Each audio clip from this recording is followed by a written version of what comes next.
Hello, everybody. My name is Ioan Durnescu, and I'm coming from the University of Bucharest, Romania. And I'm very honored and pleased to be able to share with you some of my ideas about a possible future or possible futures of probation in Europe. As we all know, predicting the future is a very difficult and risky business. There are many unpredictable events like those described by Taleb in terms of black swans. Just to give you two examples from the recent history, we can mention easily the 11th of September or the pandemic that really changed the way we understand the world and we interact with each other. Another difficulty for predicting the future is the personal bias that we all have. You can imagine, if you are an optimistic, how the future might be anticipated or described. If you are a pessimistic, probably you would experience a different kind of understanding of the same thing. However, I will try in the next 25 to 30 minutes to share with you some of the possible futures, some of the possibilities that can grow in the future. Not necessarily in order to predict with maximum accuracy this kind of possibilities, but to build up robustness and readiness for what might come in the future. I think it's really important for all the correctional services around the world to pay attention to these developments in order to prepare and to avoid possible risks. As I don't have a magic ball, as much as I would like that, I will have to count in my analysis and understanding on some theoretical perspectives.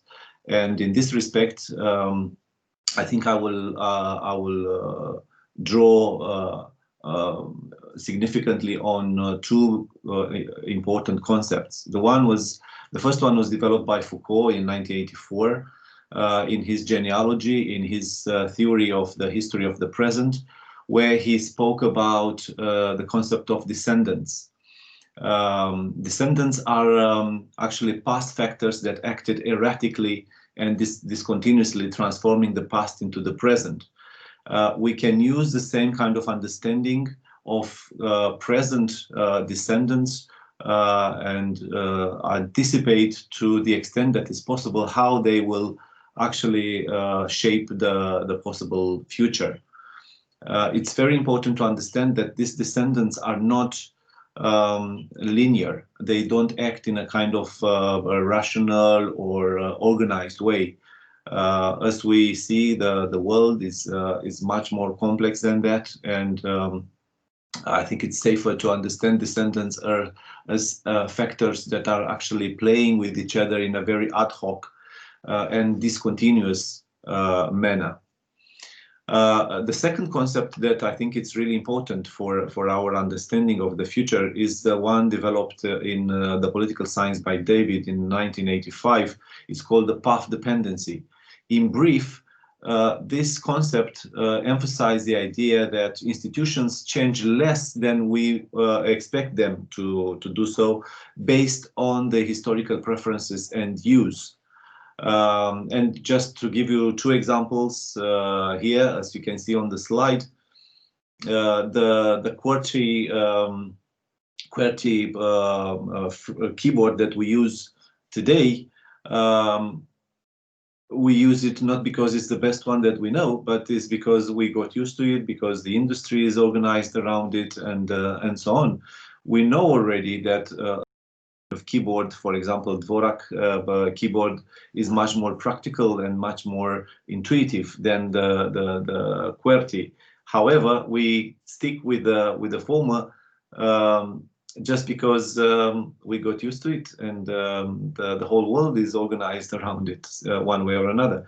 The same goes with the railway track gauges, which are made since the 19th century on this 4 feet, 8.5 inches, because the engineers decided so 2 centuries ago.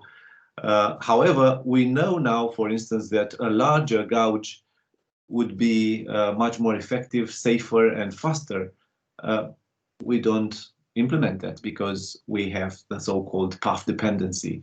So I would like to look at the future as a sort of combination of old and new and different factors that will play with each other in a kind of ad hoc and sometimes surprising manner.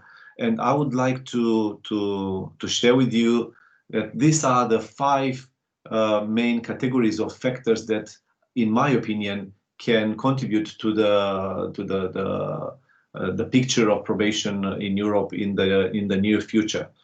Of course, these factors and the developments that I will describe are kind of large brush. It's a kind of helicopter view that I would try to produce.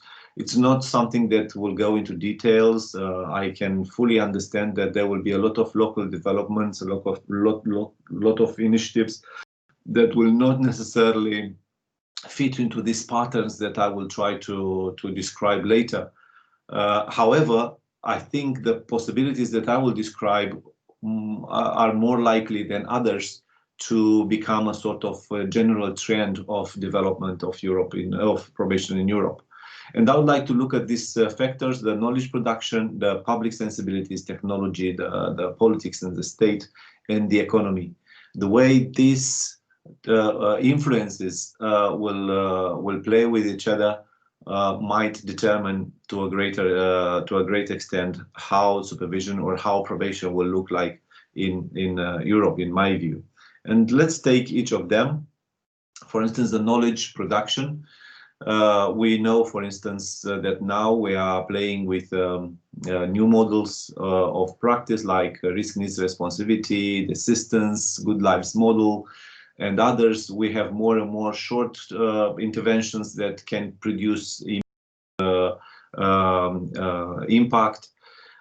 We see already an important concern for integrating these models with each other. For instance, you see a lot of R&R and assistance playing together in many probation services in Europe. We also have to pay attention to the so-called neurocriminology, or how some people are calling it, the criminalizing the brain, where scientists are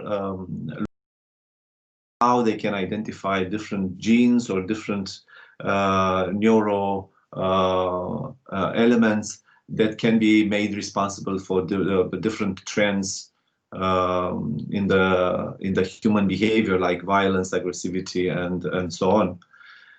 In the future, we can expect more concern, more dedication into knowledge production. I think we need to pay more attention to the DNA reading and editing. I think there are a lot of developments in this area if you look at the neurosciences. And I think very soon we will learn more about how the neurosciences will be able to model the way we understand violence or other kind of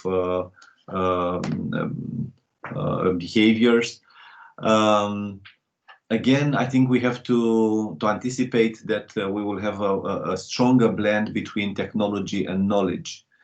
These two will come to play very closely with each other, and we will see how this will impact on the other categories of factors that can shape the probation as we understand it in the future.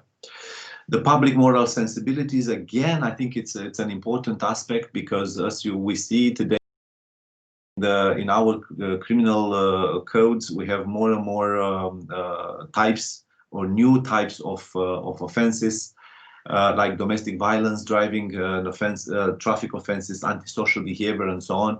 We see more concern for the victims, and I think this trend will continue in the future, and we will have more and more behaviors that will be defined by the society and implicitly by the penal code, as undesirable, and I'm thinking here about online offenses like, I don't know, stalking or violating privacy or so on. And as the informal social control will be less and less effective as we know it from the traditional, let's say, sociology, I think more and more formal control and punishments will be displayed. Victims and communities will have a stronger voice in the future, and we can expect that victims will play more and more a kind of decisive role in passing the sentences or different measures like conditional release and so on. When we speak about technologies, we see already an invasion of technology in the criminal justice sector. Since the 70s, we have the electronic monitoring. Lately, we have a lot of add-on like GPS or breathalyzers and so on. We have more and more digitally enabled programs. In other words, rehabilitation programs that run simply on the website with very little interaction with the probation staff. We see more and more applications, and in this respect, I think it's interesting to see that these applications are now developed not only to manage offenders, but also to monitor and make the probation staff more accountable. A lot of databases that are actually implemented into these applications can be used both for monitoring the activities with the offenders, but also the activities that the probation staff is doing on a daily basis. What is really interesting to see is that most of these technologies now are more reactive. They react post hoc. They see, they can track where the person is, or they can track what has been done with somebody, with a client, but they cannot really anticipate or even prevent anything like that. In the future, in the near future, we can expect more digitally enabled programs. It looks like, especially in United States and in Canada, we see that some of these programs are pretty effective in reducing reoffending, and therefore we can expect a sort of expansion of those in other places, not only on the American continent. I think these programs will become more and more customizable. They will be able to be tailor-made according to the personal features of the probationer, and probably will allow more and more interaction between probation officer and the probationer using these digital programs. Probably a sort of blended model between web-based and individual-based or personal-based interventions will be made possible with these programs. There might be some toxic developments in terms of electronic monitoring. Mike Nellis, for instance, describes something called electronic monitoring with conduced energy devices, whereby electronic monitoring or the bracelet can read the signs of the body of the person, and in case the pulse or the sweat or other characteristics of the person indicate that he or she is about to commit a crime, an electronic impulse will be sent in order to incapacitate the person to go further. So these developments are to be expected. There are scientists playing with this idea, some experiments also conducted, and I think we have to pay attention to those and make sure that these developments will not interfere with human rights and other important elements of what we call constructive interventions. Robotics, big data, blockchain, and artificial intelligence will come to play in the criminal justice system more, especially this, in particular, artificial intelligence have a great potential to different behaviors, and probably this will be used more and more. And again, we have to pay attention to how this machine learning is used in order to make sure that they will not promote further the discriminatory practices that are already in place in many jurisdictions. And the practice that will follow after using this artificial intelligence will not be toxic.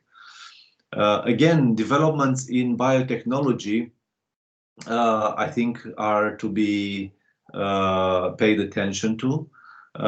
We have research in especially neuroscience, in medicine. For instance, in treating Parkinson, we have already different small devices that can be implanted in the brain of the person in order to increase their functionality. We can expect that something like this is possible to happen in the future. That a device can be implanted in the brain of the person in order to prevent different kind of undesirable behaviors. We have some in this respect. We have, for instance, the chemical castration used in many countries, for instance, in Czech Republic, in Europe, and in other places. So I don't see why not this development in biotechnology will come to play some role within the criminal justice system. What is really important for this kind of technologies is that they will have the capacity to prevent undesirable acts and behavior. They will be able to anticipate and even block different actors. And I think it's very difficult for the criminal justice actors to resist such a fantasy. Politics and state, again, as you see in all Europe and almost all around the world, we see an increase in neoliberalism, focusing on individual responsibility, focusing on public protection, retribution, and deterrence. We see a rise in populism. We see a massive influence of social media, short-termism. We see less and less influence of the experts or the elites, and therefore we can anticipate that criminal justice sector will come under the public control, in a more direct public control than it used to be. Up until now, or up until recently, criminal justice was a sort of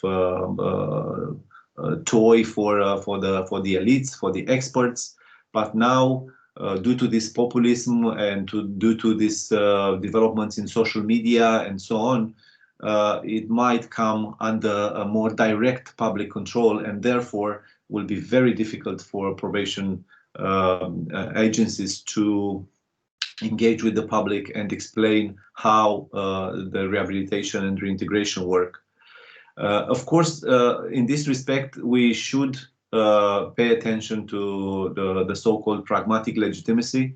I think probation services around the world will have to give up to a certain extent on their kind of discretion. They tend to be quite quiet behind the scene, working with the clients in a kind of silent mode, which is quite understandable.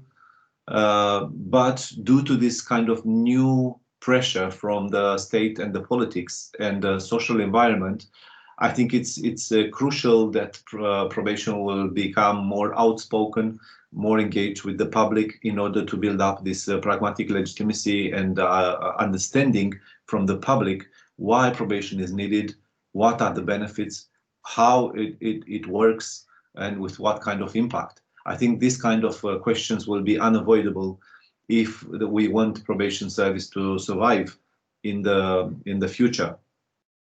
And of course, in this respect, probation service has important allies like the Council of Europe or the Council of Europe institutions like the Strasbourg Court and so on. And I think all these institutions will help to keep in check the populism and the punitive turn and all the other dangerous trends. I think these institutions will help us maintain the penal moderation or the proportionality and other values that are very important for the probation work. The economy is another set of or another category of factors that can impact on how probation will be understood and performed in the near future. As we all know, we started to use more and more concepts like value for money, cost effectiveness, accountability, paying by results, and so on. We saw already important trends towards managerialism. We have Gwen Robinson describing in some countries probation as a kind of McDonaldization of probation, where all the tasks are performed in a kind of industrial or very precise procedure, with time calculated, work predictable, and with technology that is used in order to reduce the time spent for every task. So taking into account all these kind of small developments here and there, we can conclude that probation services will be called to provide services that are faster, cheaper, and of course, in this respect, digitalization and robotization will play an important role. Access to different databases will be very important in order to use the information in a kind of rational and economic way to produce the maximum impact. Again, in terms of the economy, I think we can anticipate more and more clients coming under the probation supervision. And I think this is another great danger, because probation staff is often seen as a kind of elastic resource. They can work with five clients, with 10, with 50, with 100, even 200 or 300 clients in the same time, which is absolutely dangerous, because we know that quality comes with time and proper resources that should be allocated to the services. Again, in terms of economy, we can anticipate that probation services will be called more often to provide evidence of their impact. What is the recidivism rate during and after probation? What are the costs involved? How can different interventions work better and faster, as I mentioned earlier.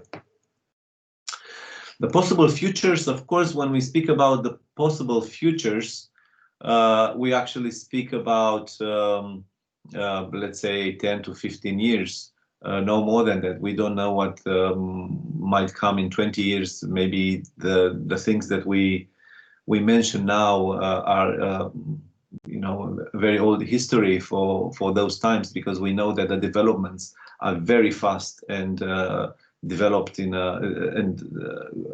growing in a kind of progressive manner,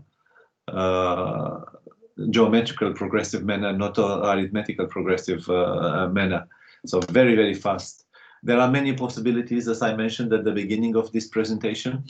I think these factors or trends or descendants can play in different ways and at different times in different places to create a sort of new reality for the probation services. But the trends that I mentioned, I think, are important, and they will play an important role in shaping the future of probation services. What I think is really important to mention here is that I think knowledge, technology, and tradition will coexist, will play an important role. They will stay together in the so-called high-tech and high-touch combination. I don't think that the expansion of robotics or the artificial intelligence will replace the human touch. I think they will work together. Probably the tasks that involve the use of self, like warmth, empathy, confidence, humor, and so on, will stay within the humans. while those tasks that are more automatic, like checking in, reception, and so on, sometimes monitoring visits and others, will be replaced by different machines. Probably probation or community supervision will be fragmented, will continue to stay with probation, but I can already see a lot of other actors coming to play a role in this field. I can see more and more NGOs, street level organizations, private companies, and so on, which are coming to contribute one way or another to the community supervision. Probably we will continue to see this kind of developments, but we should not forget that probation will continue to have a kind of coordinating role, and will be still held responsible for the reoffending. So again, this is an important aspect that probation services should pay attention to in order to maintain or even develop the public legitimacy that we mentioned before, that will be more and more important for its survival. Concrete developments in terms of probation in Europe, I think we can expect more investments in staff skills.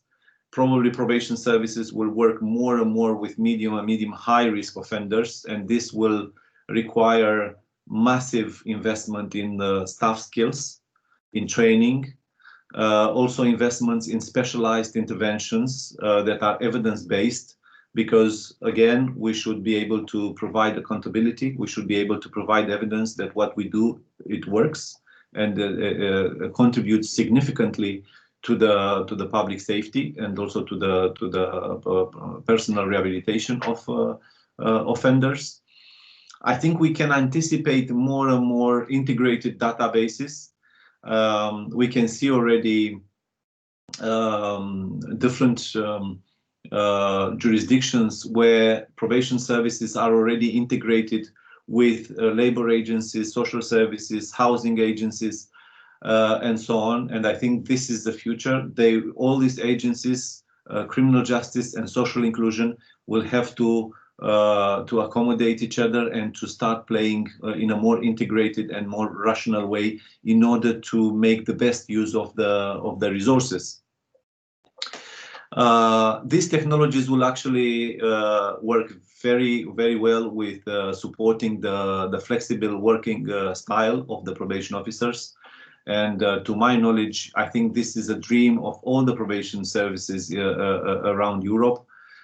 All the probation officers are demanding flexible working style, flexible hours, flexible space, where they can adapt and work in a kind of individual manner with probationers, which, as we know, are sharing different, lifestyles that sometimes do not fit within the 8 hours rule that we have in our working space nowadays. I think we can anticipate that we will have more applications, apps, or web-based interventions. Again, this will make use of the developments in the technology field, but in the same time will answer the demands for efficacy or efficiency. They will allow us to provide services in a faster and cheaper way. And if we manage to combine these web-based interventions with human interaction and digitalization and gamification, probably we will be able to provide better services. Again, in order to provide evidence that our interventions are justified for the public, we will have to engage more and more in evaluation studies in order to provide hard data that what we do is really effective. I would like to close this presentation about possible futures of probation with two observations. First is that probation services should engage with constructively with these developments in order to fight for public legitimacy and therefore to support its survival and growth. I think probation services are not should not and could not ignore these developments in the neighboring fields, like in medicine, like in technology, like in economy, and so on. But should engage constructively based on human rights, proportionality, moderation, and so on, in order to create a positive future for the probation services. Otherwise, losing the public legitimacy might put the probation development under serious risk, even for its survival. One of my favorite quotes is the one of William Gibson, who says that the future is already here, it's just not very evenly distributed.